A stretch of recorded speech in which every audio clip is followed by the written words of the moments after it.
오늘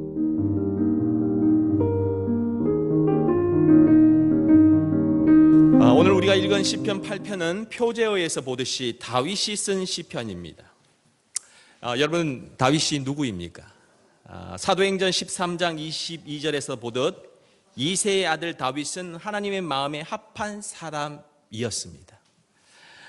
영어 번역으로 보니까 A man after my own heart라고 되어 있는데요, 이게 무슨 뜻이냐? 내 마음에 쏙 드는 사람이라는 그런 의미입니다. 다시 말해서 다윗은 하나님의 마음에 어떤 사람이라고요? 쏙 드는 그런 사람이었던 것이죠. 여러분, 누군가의 마음에 쏙 든다는 것 참으로 대단한 일입니다. 그런데 다윗은 누구의 마음에? 하나님의 마음에 쏙 들었다고 합니다. 그렇다면 도대체 그가 어땠길래 그토록 하나님의 마음에 들었을까? 오늘 본문 1절은 이렇게 말씀합니다. 여호와 우리 주여, 주의 이름이 온 땅에 어찌 그리 아름다운지요, 주의 영광이 하늘을 덮었나이다.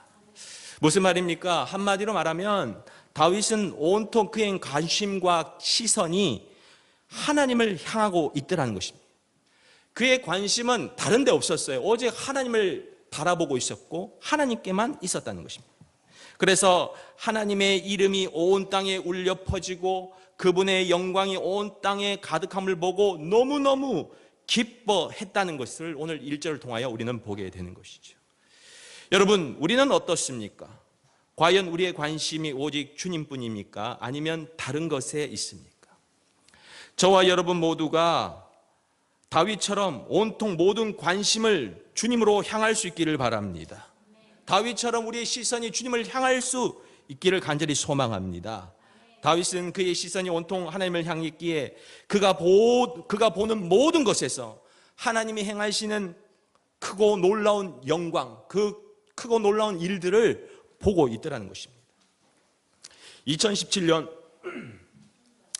8월에 우리 청년들과 몽골에 선교 갔을 때 일이 기억납니다.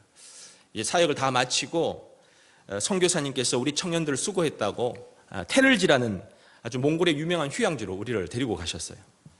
그곳에서 우리가 하루를 묵게 되었는데, 이제 테를지의 그 입구에 들어서는 순간 우리 모두가 정말 이구동성으로 뭐 서로 짜지도 않고 이구동성으로 와 이렇게 했어요. 얼마나 그 공간, 그 몽골의 그 초원이 넓게 펼쳐져 있는지 정말 눈이 부실 만큼 너무도 아름다운 그런 광경이었습니다. 맑은 하늘, 그리고 한가로이 풀을 뜯고 있는 양과 말들, 그것을 보는 순간 저절로 제 입에서는 이런 찬양이 나오더라고요. 주 하나님 지으신 모든 세계 내 마음속에 그리워 볼 때 주님의 높고 위대하심은 내 영혼이 찬양하네. 주님의 높고 위대하심은 내 영혼이 찬양하네.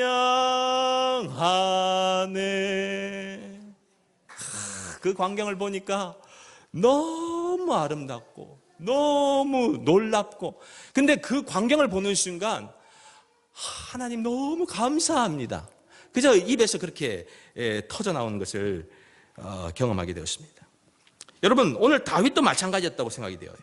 다윗도 어린 시절부터 오랫동안 목동이었기 때문에 양들과 함께 들판을 돌아다니면서 그 대자연 속에서 하나님의 이름과 영광을 알 수 있었고, 그분을 오늘 이 시편 8편을 통하여 이렇게 찬양하고 있다는 것입니다. 여러분, 저와 여러분 모두가 하나님을 찬양하는 그런 인생이 되기를 소망합니다. 여러분, 우리의 삶 속에 나타나신 그 하나님의 영광을 찬양하며 그분을 높이는 우리 성도 모두가 되실 수 있기를 바랍니다. 그렇다면 구체적으로 오늘 다윗은 시편 8편을 통하여 어떤 하나님을 찬양하고 있는 것일까?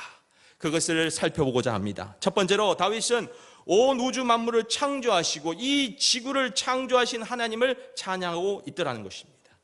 오늘 3절 말씀입니다. 주의 손각으로 만드신 주의 하늘과 주께서 베풀어 두신 달과 별들을 내가 보니. 오늘 시편에서 다윗이 강조하는 것은 바로 이것입니다. 바로 하나님께서 이 우주를 창조하셨다. 이 온 만물을 창조하셨다는 것입니다. 여러분 믿으십니까? 여러분들은 믿으시지만 그러나 오늘날 이 세계, 이 세상의 현실은 어떻습니까? 하나님께서 우주를 창조하셨다는 것을 믿질 않아요.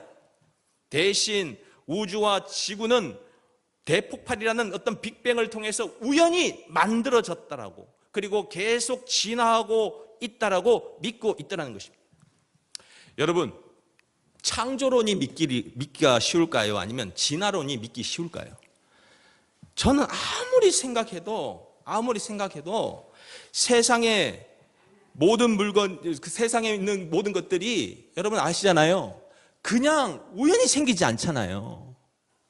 누군가가 만든 사람이 있어야만 되는 것 아니겠습니까? 여러분, 예를 들어서 시계가 있는데 시계는 누구의 손에요? 장인의 손에 만들어졌다는 것을 우리가 모두가 알지 않습니까?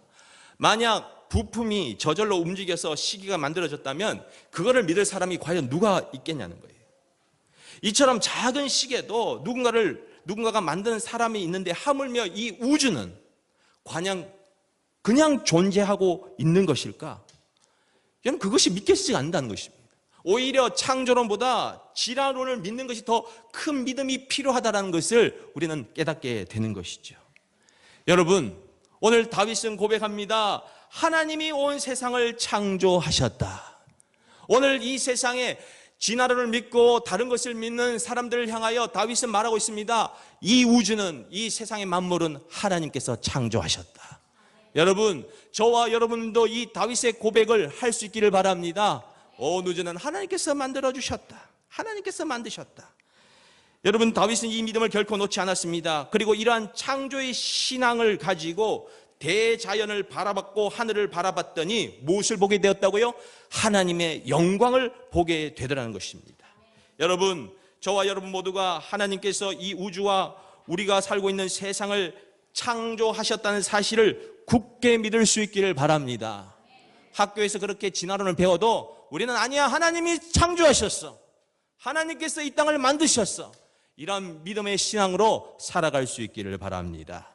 두 번째로 다윗은 인간이라는 생명을 돌보시는 것을 찬양했다는 거예요. 생명을 돌보시는 그 하나님을 찬양했다. 오늘 4절의 말씀, 사람이 무엇이기에 주께서 그를 생각하시며 인자가 무엇이기에 주께서 그를 돌보시나이까. 저는 오늘 이 시편을, 이 부분을 읽으면서 그가 이 시편을 쓸 당시를 상상하게 됩니다. 아마도 목동이었던 그가 양을 치다가 서산에 해가 뉘어뉘어 저물어 갈 때에 언덕에 누워서 이제 하나 둘 환한 불빛을 키며 밝아지는 그 별을 보면서 아마 이 시편을 지었다고 생각이 되어져요. 그는 이 대자연의 신비를 바라보면서 감격하는 그 순간 갑자기 그가 보게 된 것은 바로 대자연 속에 누워있는 자기 자신이었습니다. 그리고 그 자기 자신을 하나님께서 생각하시고 이 부족한 자들을 돌보시고 계심에 감격하며 감사하고 있다는 것입니다. 여러분, 오늘도 내게 생명과 호흡을 더하셔서 살아가게 하시는 하나님의 은혜에 감사하십니까? 오늘도 이렇게 밝은 태양빛을 주시고 나에게 좋은 가족과 자녀들을 주심에 감사하고 계십니까? 많은 사람들은 이것이 당연하다고 생각합니다. 이것이 당연하다고 생각해요. 하지만 여러분, 세상에는 결코 당연한 것은 없습니다. 하나님께서 지키시고 돌보아 주시기에 우리의 생명이 보존되는 것이요, 우리는 이렇게 살아갈 수 있는 것입니다. 바로 그것을 오늘 다윗이 느끼더라는 거예요. 대자연 속에서 하나님께서 나를 돌보고 계시는구나.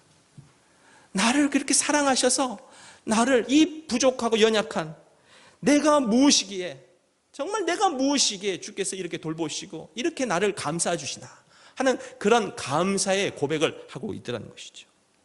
여러분, 하나님께서 도와주셔야만 우리의 생명을 살아갈 수 있음을 믿을 수 있기를 바랍니다. 골디락스 존이라는 말이 있어요. 골디락스 존. 이 용어는 지구상의 생명체들이 살아가기에 아주 적합한 환경을 지니는 우주 공간의 범위를 뜻하는 그런 천문학 용어입니다. 자, 근데 놀랍게도 우리가 살고 있는 이 지구가 이 골디락스 존에 들어가 있더라는 것입니다. 여러분 아시죠? 태양계에 수많은 행성들이 있는데 생명이 살아있는 곳은 어디밖에 없어요? 지구밖에 없어요. 다른데 어느 곳에서 생명을 살아갈 수 없어요. 오직 지구. 그런데 그 지구가 있는 그 존이 바로 골디락스 존이라는 것이죠. 이 골디락스 존이 되기 위해서는 조건이 있는데, 먼저는요, 암석 행성이어야 하고요, 액화 상태의 물이 존재해야 되고, 대기압과 대기 구성 역시 적절해야 실제로 생명체가 존재할 수 있다고 합니다. 자, 그렇다면 과연 이 우주에, 이 넓은 우주에 지구 외에 이런 골디락스 존이 존재할까? 이게 궁금하잖아요. 그래서 2009년 3월 우주로 발사된 케플러 우주 망원경이 있다고 하는데요, 이 망원경의 주된 목적이 이 지구와 같은 이런 골디락스 존을 찾는 것이었습니다. 지금껏 무려 2,700여 개의 외계 행성을 다 찾아다녔는데, 놀라운 것은 인간에게 유효한, 저와 여러분 같이 이렇게 생명이 살아 숨 쉴 수 있는 그러한 골디락스 존은 이제껏 찾지를 못했다는 거예요. 찾지를 못했다는 거예요. 다시 말해서 우리의 생명이 살 수 있는 유일한 곳은 바로 이 지구밖에 없더라는 거예요. 이 지구에 우리를 두시고 우리를 살게 하셨다. 할렐루야. 여러분, 이 지구를 하나님께서 우리를 위하여 만들어 주셨습니다. 우리를 위해서, 저와 여러분들을 위하여 이 공간을 만들어 주셨다는 거예요. 그리고 이 지구에서 작고 연약한 인간의 생명을 보존하게 하시고 돌보고 계시다는 것이죠. 여러분, 우리의 생명은 하나님께서 돌보십니다. 여러분의 삶도 하나님이 돌보십니다. 여러분, 이 사실을 믿을 수 있기를 바랍니다. 그래, 내 삶은 하나님이 돌보시는 거야. 내가 그냥 살아가는 것이 아니라 주님께서 나를 지키시고 보호해 주시기에 나는 살 수 있는 거야. 여러분, 그러므로 날마다 하나님께 내 생명을 지켜 돌보주시는 그 하나님께 감사하는 저와 여러분 될 수 있기를 주님의 이름으로 축원드립니다. 이처럼 다윗은요, 주님께서 나의 생명을 지키시고 나를 돌보시는 것에 감사하고 있더라. 세 번째, 다윗은 아름다운 자연을 인간으로 하여금 다스리도록 허락하신 하나님을 찬양하고 있습니다. 오늘 6절로 8절 말씀입니다. 주의 손으로 만드신 것을 다스리게 하시고 만물을 그 발 아래에 두셨으니 곧 모든 소와 양과 들짐승이며 공중의 새와 바다의 물고기와 바닷길에 다니는 것이니이다. 창세기 1장 28절에도 보면 하나님께서 인간에게 다음과 같은 명령을 하심을 보게 됩니다. 하나님이 그들에게 복을 주시며 하나님이 그들에게 이르시되 생육하고 번성하여 땅에 충만하라. 땅을 정복하라. 바다의 물고기와 하늘의 새와 땅에 움직이는 모든 생물을 다스리라 하시니라. 무슨 말입니까? 이 모든 사람들에게, 이 땅에 하나님께서 천지를 창조하시고 마지막 사람들을 창조하신 후에 이 사람에게 명령하신 것은 무엇이냐? 이 땅을 다스리라는 것입니다. 즉 다시 말해서 하나님을 대신하여 이 인간에게 이 땅과 대자연을 다스릴 수 있는 권한을 주셨다는 것입니다. 자, 그렇다면 어떻게 하나님은 우리 인간들로 하여금 이 땅을 다스리기를 원하시는 걸까? 그렇습니다. 주님이 우리의 인생을 부드럽고 따뜻하고 돌보시듯이 그렇게 세상을 다스리기를 원하시더라는 것이죠. 주님께서는요, 이 세상을 그렇게 인간들이 다스리기를 원하셨다는 거예요. 그런데 현실은 어떻습니까? 인간의 탐욕과 욕심으로 인하여 이 자연이 파괴되고 있어요. 여러분이 잘 알다시피 뉴스를 통해서 여러 가지 이상기온의 현상, 그리고 요즘에 우리 한국 사회를 덮고 있는 미세먼지, 그 다음에 쓰레기로 덮여있는 여러 가지 섬들이라든지, 그로 인하여 수많은 동물들이 멸종되는 것을 우리가 보고 있지 않습니까? 여러분, 이런 모습을 볼 때 우리 인간들은요, 하나님이 명령하신 그 돌봄과는 전혀 다른 자연을 다스리는 것이 아니라 자연을 학대하고 착취하고 있음을 보게 되는 것이죠. 여러분, 하나님이 주신 터전인 자연이 망가지면 인간도 결국 망할 수밖에 없어요. 그런데도 안타깝게 안타깝게도 인간은 이 사실을 망각한 채 탐욕과 욕심의 노예가 되어서 자연을 무참히 짓밟고 망가뜨리고 있다는 것입니다. 그러므로 우리는요, 이 하나뿐인 이 지구, 하나님께서 이 온 우주 중에 생명의 행성으로 주신 이 지구를 우리는 지켜나가야 된다는 거예요. 아름답게 다스릴 수 있도록 해야 된다는 것입니다. 우주 탐사선 보이저 1호, 여러분 아실 거예요. 이 보이저 1호가 태양계의 마지막 행성인 명왕성을 지나게 될 때쯤에 이 칼 세이건이라는 한 천문학자가 이 보이저 1호의 카메라를 지구 쪽으로 한번 돌려서 찍어보자라는 그러한 제안을 하게 됩니다. 그러자 이 모든 총괄을 맡고 있었던 이 나사의 전문가들이 반대를 했어요. 지구를 찍는 것은 본래의 계획에도 없었고, 혹시 그 카메라를 돌려서 지구를 찍다가 태양을 바라보는 그 순간 카메라가 크게 손상될까 봐 그렇게 하지를 않았습니다. 그러다가 9년이 흘러요. 새로 나사에 부임했던 한 그 신임국장이었던 리처드 트롤리라는 사람이 이 칼 세이건의 이러한 제안을 고민하다가 결국은 결단을 내리게 됩니다. 보이저 1호의 카메라를 지구 쪽으로 돌려서 사진을 찍게 되는데 1990년 2월 14일 우주 탐사선 보이저 1호가 지구에서 가장 멀리 떨어진 위치에서 그 지구의 촬영한 사진을 인류에게 전송하게 됩니다. 그 사진의 모습, 여러분들이 찾아보세요. 네, 그 모습을 여러분 보시면, 제가 준비해야 되는데 지금 깜빡했어요 지금. 그 모습이 어떤 모습이냐면요, 칠흑 같은 어두운 밤 하늘에 아주 작은 점, 그냥 은색으로 빛나는 점 한 점, 그것이 바로 그 지구의 모습이었어요.